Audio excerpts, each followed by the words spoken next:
Everyone knows that the number 7 is really important in the Bible. But what if I told you that there's another number that's infinitely more important for understanding Bible prophecy, and that is the number 49? And what if I told you that the number 49 is directly connected to the 70 weeks of Daniel prophecy and is the key that unlocks the entire mystery? Of course, at this point, you might be thinking, well, I already know what the 70 weeks of Daniel is all about. It's a 490-year period of time from when Jerusalem was rebuilt by Nehemiah and Ezra all the way to when Jesus arrived in the first century. What I just showed you was the evangelical Protestant chart, but the Jehovah's Witnesses will also believe it's a 490-year period of time, along with a traditional Catholic point of view. And of course, let's not forget about the Seventh-day Adventists, who also believe that the 70 weeks of Daniel prophecy is referring to a 490-year period of time.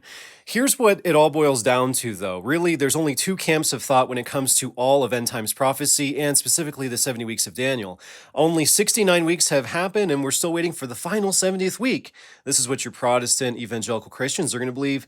But then there's the Seventh-day Adventists and Jehovah's Witnesses. They believe all 70 weeks have already happened at some point in the past. What I'm going to show you is that these interpretations are both dead wrong. And the reason that they're dead wrong is because they've all completely ignored the 49-year prophecy of Leviticus chapter 25, where it literally says that God is telling us to count 7 times 7, and we're supposed to count 49 years for the entire history of mankind. In other words, God is commanding us to actually count 7 times 7 and reckon the entire history of mankind by 49-year cycles, with the 50th year, also the year of Jubilee, being the year number 1 of the very next cycle. But it's 49, 49, 49, 49. Now, here's where it gets a little crazy, because once you figure out the hidden code inside the Bible of how to figure out the 49-year cycles, where the first one begins, you can actually connect the creation years from the beginning when Adam was created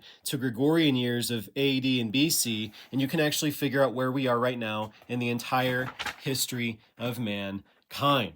And that's why I said, it's not that the 70 week is going to come sometime in the future. It's not that it happened in the past, but actually from 1996 to 2045 is the final week, or the final cycle, the final 49-year period of the entire history of mankind. And guess what the exact middle was? The exact middle of the 70th week of Daniel was the year 2020. There is so much more about Bible prophecy and keeping track of time God's way that you need to understand at this moment in history. So get Bible Prophecy Secrets. This information was sealed until the time of the end, which we are now living through, and all mysteries and all secrets are now able to be understood.